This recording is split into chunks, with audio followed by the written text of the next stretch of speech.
In Movies and Money, the fangs are out at the box office. Let's bring in movie man Erik Childress, founder of the Movie Madness podcast. Erik, Venom, The Last Dance pulled off a win, but the box office numbers are slithering along. Well, the numbers you're talking about are the 51 million that Venom: The Last Dance opened to last weekend versus the 80 and 90 million openings that the first two films had.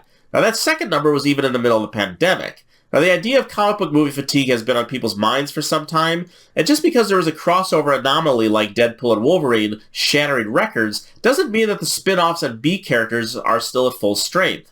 The Venom movies were never good to begin with, so maybe quality over loyalty finally caught up to its core audience. Now, the good news for the third Venom film is that even if it does sputter out domestically to the $110 to $120 million range, internationally it still has its fans. $124 million it made outside North America over the weekend, and that is already the 14th highest international total of the year. Two films are debuting this weekend on the big screen, both by legendary filmmakers. Yes, Angie, one of my favorite filmmakers, Robert Zemeckis, is opening his latest this weekend in Here, a 30-year reunion for his Forrest Gump co-stars Tom Hanks and Robin Wright.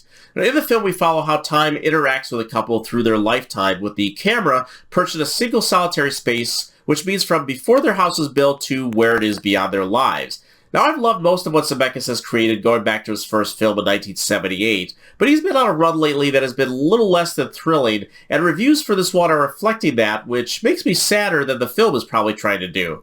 Now, I still can't wait to see it, and we'll see if audiences are just as interested in how close it can get to Venom's second weekend on the charts. Now, one film you won't see on the charts is Clint Eastwood's latest Juror Number 2. And the reason for that is because Warner Brothers, in their infinite bad judgment lately, are choosing to release the film in just 50 theaters this weekend, and reportedly are not even going to release box office figures. This is no way to treat the 94-year-old filmmaker who may have delivered his final project to a studio which, with the exception of just a couple of movies, has been fiercely loyal to since the mid-70s, and more than half of his films have been profitable for them. Thank you, Erik. Thank you, Angie. Happy Halloween. Go to businessfirstam.com for where to see our show on TV.